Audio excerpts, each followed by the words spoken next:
সুপ্রিয় দর্শক, আসসালামু আলাইকুম। নিউজ 24 এর সকালের সংবাদে আপনাদেরকে স্বাগতম। প্রথমেই জানিয়ে দিচ্ছি সংবাদ শিরোনাম। নাইজেরিয়ার মসজিদে হামলায় 50 জন নিহত, 60 জনকে অপহরণ। পিআর পদ্ধতিতে নির্বাচন হলে মনোনয়ন বাণিজ্য বন্ধ হবে। জাকসু নির্বাচনে সেনা মোতায়েন চেয়ে চিঠি পাঠিয়েছে নির্বাচন কমিশন। লোহাগড়ায় 10,000 ইয়াবা সহ পুলিশ সদস্য গ্রেফতার। মাদ্রাসা ছাত্রীকে 3 দিন ধর্ষণের পর বিয়ে করলেন শিক্ষক। কৃষককে কুপিয়ে হত্যা চেষ্টা, আওয়ামী লীগ নেতাকর্মীদের আটক 2। শুনছিলেন সংবাদ শিরোনাম। পুরো খবর পেতে ভিডিওটি শেষ পর্যন্ত দেখুন। সর্বশেষ সংবাদ পেতে চ্যানেলটি সাবস্ক্রাইব করুন। এবার বিস্তারিত। নাইজেরিয়ায় মসজিদে হামলায় 50 জন নিহত, 60 জনকে অপহরণ। নাইজেরিয়ার উত্তর পশ্চিম কাটসিনা রাজ্যে একটি মসজিদ এবং আশপাশের বাড়িতে বন্দুকধারীদের হামলায় কমপক্ষে 50 জন নিহত হয়েছেন। বুধবার স্থানীয় কর্মকর্তা ও বাসিন্দারা জানিয়েছেন, এ সময় প্রায় 60 জনকে অপহরণ করা হয়েছে। এর আগে মঙ্গলবার ভোরে মালুফাসি জেলার উঙ্গুয়ান মান্তাউরের প্রত্যন্ত এলাকায় এ হামলার ঘটনা ঘটে। ঘটনার সময় ফজরের নামাজের জন্য মুসল্লিরা জড়ো হয়েছিলেন। প্রত্যক্ষদর্শীরা জানিয়েছেন, সশস্ত্র হামলাকারীরা মোটরসাইকেলে এসে মসজিদের ভেতরে গুলি চালায় এবং গ্রামের মধ্য দিয়ে প্রবেশ করে। স্থানীয়রা জানায়, নৃশংস হামলা চালিয়ে কমপক্ষে 30 জনকে হত্যা এবং 20 জনকে জীবন্ত পুড়িয়ে মারা হয়েছে। কাটসিনা পুলিশের মুখপাত্র আবু বকর সাদিক আলীও বলেন, অফিসাররা আক্রমণকারীদের বাধা দেয় এবং 2টি গ্রামে পরিকল্পিত আক্রমণ সফলভাবে প্রতিহত করে, কিন্তু মান্তাউ দিয়ে পালানোর সময় আক্রমণকারীরা বাসিন্দাদের উপর এলোপাতাড়ি গুলি চালায়। পিআর পদ্ধতিতে নির্বাচন হলে মনোনয়ন বাণিজ্য বন্ধ হবে। জামায়াত ইসলামের সহকারী সেক্রেটারি জেনারেল ও রংপুর দিনাজপুর অঞ্চলের পরিচালক মাওলানা আব্দুল হালিম বলেছেন, পিআর পদ্ধতিতে নির্বাচন হলে মনোনয়ন বাণিজ্য বন্ধ হবে। বুধবার বিকেলে ঠাকুরগাঁওয়ের পীরগঞ্জ পৌর অডিটোরিয়ামে পীরগঞ্জ ও রানীশঙ্কৈল উপজেলা জামায়াত ইসলামের ওয়ার্ড সভাপতি ও সেক্রেটারি সম্মেলনে তিনি এসব কথা বলেন। তিনি বলেন, পিআর পদ্ধতির ভুল ব্যাখ্যা দেওয়া হচ্ছে। ভোটারদের গুরুত্ব বাড়াতেই পিআর পদ্ধতি প্রয়োজন। বিশ্বে 90টি দেশে এই পদ্ধতিতে নির্বাচন ব্যবস্থা চালু আছে। আমরা এজন্যই পিআর পদ্ধতিতে নির্বাচনের দাবি করেছি। জাকসু নির্বাচনে সেনা মোতায়েন চেয়ে চিঠি পাঠিয়েছে নির্বাচন কমিশন। জাকসু নির্বাচনে সেনা মোতায়েন চেয়ে চিঠি পাঠিয়েছে নির্বাচন কমিশন। জাহাঙ্গীরনগর বিশ্ববিদ্যালয় কেন্দ্রীয় শিক্ষার্থী সংসদ ও হল সংসদ নির্বাচনের নিরাপত্তা নিশ্চিতের জন্য সেনা মোতায়েন চেয়ে চিঠি পাঠিয়েছে নির্বাচন কমিশন। জাহাঙ্গীরনগর বিশ্ববিদ্যালয় কেন্দ্রীয় শিক্ষার্থী সংসদ ও হল সংসদ নির্বাচনের নিরাপত্তা নিশ্চিতের জন্য সেনা মোতায়েন চেয়ে চিঠি পাঠিয়েছে নির্বাচন কমিশন। আজ বুধবার বিকেলে বিশ্ববিদ্যালয়ের প্রক্টর ও নির্বাচন কমিশনের সদস্য সচিব এ.কে.এম. রাশেদুল আলম বিষয়টি নিশ্চিত করেছেন। রাশেদুল আলম প্রথম আলোকে বলেন, জাকসু নির্বাচনের নিরাপত্তা নিশ্চিত করতে প্রশাসন বিভিন্ন পদক্ষেপ নিয়েছে। ক্যাম্পাসের নিরাপত্তা বেষ্টনী জোরদার করতে আশপাশের বিভিন্ন প্রতিষ্ঠানের সঙ্গে আলোচনা হয়েছে। পাশাপাশি নির্বাচনের দিন, এর আগের দিন এবং নির্বাচনের পরের দিন সেনা মোতায়েনের জন্য ইতিমধ্যে সেনা প্রধানের কাছে চিঠি পাঠানো হয়েছে। এছাড়া ক্যাম্পাসে পুলিশ ও বিভিন্ন গোয়েন্দা সংস্থার সদস্যরাও কাজ করবেন বলে তিনি জানান। 33 বছর পর আগামী 11 সেপ্টেম্বর অনুষ্ঠিত হতে যাচ্ছে জাকসু নির্বাচন। ক্যাম্পাসে এখন নির্বাচনী আমেজ।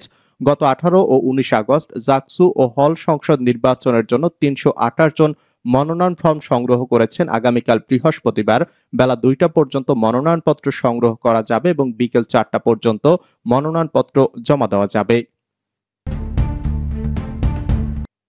লোহাগড়ায় 10,000 ইয়াবা সহ পুলিশ সদস্য গ্রেফতার। চট্টগ্রাম কক্সবাজার মহাসড়কে একটি মোটরসাইকেলে তল্লাশি চালিয়ে ইয়াবা সহ মনিরুল ইসলাম নামের এক পুলিশ সদস্যকে গ্রেফতার করেছে লোহাগড়া থানা পুলিশ। আজ বুধবার সকাল 6:30টার দিকে মহাসড়কের লোহাগড়া উপজেলা অংশের চুন্তি জাঙ্গালিয়া এলাকায় এই অভিযান চালানো হয়।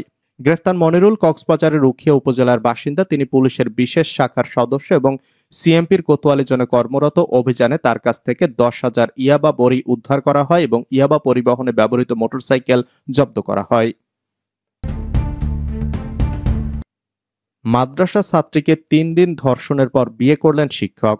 নোয়াখালীর হাতিয়া উপজেলার নিঝুম দ্বীপে জোরপূর্বক মাদ্রাসা ছাত্রীকে টানা 3 দিন আটকে রেখে ধর্ষণের অভিযোগ উঠেছে মাদ্রাসার এক শিক্ষকের বিরুদ্ধে। অভিযুক্ত শিক্ষকের নাম মাওলানা মোহাম্মদ শাহেদুল ইসলাম। বিষয়টি জানাজানি হলে স্থানীয় নামার বাজার কমিটি ও মসজিদ কমিটির তত্ত্বাবধানে গ্রাম্য সালিসের মাধ্যমে তাদের বিয়ে সম্পন্ন করা হয়। মঙ্গলবার রাতে উপজেলার বিচ্ছিন্ন ইউনিয়ন নিঝুমদ্বীপ নামার বাজারে এই ঘটনা ঘটে। কৃষককে কুপিয়ে হত্যা চেষ্টা, আওয়ামী লীগ নেতাকর্মীদের আটক 2। পাবনার আটঘরিয়া উপজেলায় মোহাম্মদ হাসানুর হক নামের এক কৃষককে কুপিয়ে হত্যা চেষ্টার অভিযোগ উঠেছে কার্যক্রম নিষিদ্ধ আওয়ামী লীগ নেতাকর্মীদের বিরুদ্ধে। ভুক্তভোগীকে উদ্ধার করে হাসপাতালে নিয়ে এলে সেখানে আবারও হামলা চালায় আওয়ামী সন্ত্রাসীরা। এ সময় হাসপাতাল কর্তৃপক্ষের ফোন পেয়ে পুলিশ এসে দুজনকে আটক করে। বুধবার পাবনা জেনারেল হাসপাতালের জরুরি বিভাগে এ ঘটনা ঘটে। এ ঘটনায় একটি মামলা দায়ের করা হয়েছে।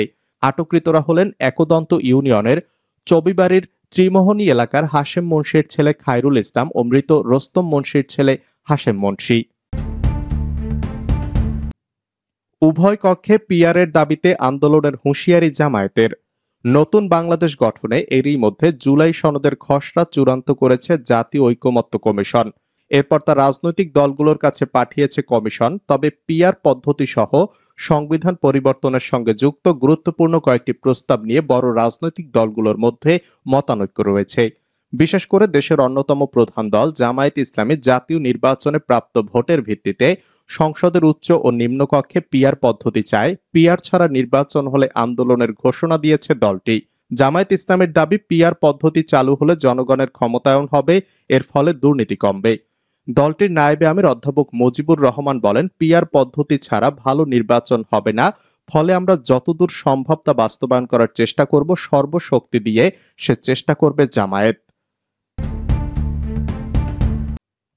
নির্বাচন পেছানোর কোনো সুযোগ নেই মন্তব্য আসিফ মাহমুদের। জুলাই সনদ বাস্তবায়ন হলে নির্বাচনের রূপরেখা আরও স্পষ্ট হবে বলে মন্তব্য করেছেন স্থানীয় সরকার, পল্লী উন্নয়ন ও সমবায় উপদেষ্টা আসিফ মাহমুদ সজীব ভুইয়া। তিনি বলেন, নির্বাচন পেছানোর কোনো সুযোগ নেই, সরকার ইতিমধ্যে সব ধরনের প্রস্তুতি গ্রহণ করেছে। বুধবার বিকালে রংপুরের স্থানীয় পার্কের মোড়ে জুলাই অভ্যুত্থানের প্রথম শহীদ আবু সাইদের স্মৃতিতে শ্রদ্ধা নিবেদন শেষে তিনি সব কথা বলেন। আসিফ মাহমুদ বলেন, বিগত সময় সিটি কর্পোরেশন, পৌরসভা, উপজেলা পর্যায়ে নির্বাচনে কারচুপি ও কেন্দ্র দখলের ঘটনা ঘটেছিল, যার কারণে সব প্রতিষ্ঠান ভেঙে দেওয়া হয়েছিল। তবে ইউনিয়ন পরিষদ পর্যায়ে ভাঙা হয়নি, কারণ স্থানীয় সরকার পরিচালনার জন্য পর্যাপ্ত জনবল নেই। কিন্তু জনগণের ভোগান্তি বিবেচনা করে স্থানীয় সরকার পুনর্গঠন করে এর নির্বাচনের আয়োজন করা দরকার ছিল। রাজনৈতিক দলগুলোর ঐকমত্যের অভাবে তা সম্ভব হয়নি। নির্বাচনে সেনাবাহিনীকে ম্যাজিস্ট্রেসি ক্ষমতা দিতে হবে। অবাধ, সুষ্ঠু, নিরপেক্ষ ও গ্রহণযোগ্য নির্বাচন অনুষ্ঠানের জন্য সরকারকে সেনাবাহিনী কর্তৃক সহযোগিতা করার অঙ্গীকারকে স্বাগত জানিয়েছেন বাংলাদেশ খেলাফত আন্দোলন প্রধান মাওলানা হাবিবুল্লাহ মিয়াজি। বুধবার চট্টগ্রামে খেলাফত আন্দোলন হাটাজারী উপজেলার এক মতবিনিময় সভায় প্রধান অতিথির বক্তব্যে তিনি সব কথা বলেন। মাওলানা হাবিবুল্লাহ মিয়াজি বলেন, দেশের ক্রান্তিকালে আইনশৃঙ্খলা পরিস্থিতি নিয়ন্ত্রণে সেনাবাহিনীর ভূমিকা খুবই গুরুত্বপূর্ণ। নির্বাচন এলে দেশের জনগণ সেনাবাহিনীর সাহসী ভূমিকা প্রত্যাশা করে, কিন্তু দলীয় সরকারের অধীনে নির্বাচন হওয়ার কারণে সেনাবাহিনী কাঙ্ক্ষিত ভূমিকা পালন করতে পারেনি, বরং বিগত সরকারের অন্যায় আদেশ বাস্তবায়ন করতে গিয়ে জনগণের বিরুদ্ধে অবস্থান নিয়ে বিভিন্ন বাহিনীর কতিপয় ব্যক্তি জাতির কাছে অপরাধী হিসাবে চিহ্নিত হয়েছে। এবার সেনাবাহিনীর প্রতি দেশবাসীর প্রত্যাশা বেশি, তাই আগামী নির্বাচনে সেনাবাহিনীকে ম্যাজিস্ট্রেসি ক্ষমতা দিয়ে সারা দেশে মোতায়েন করতে হবে।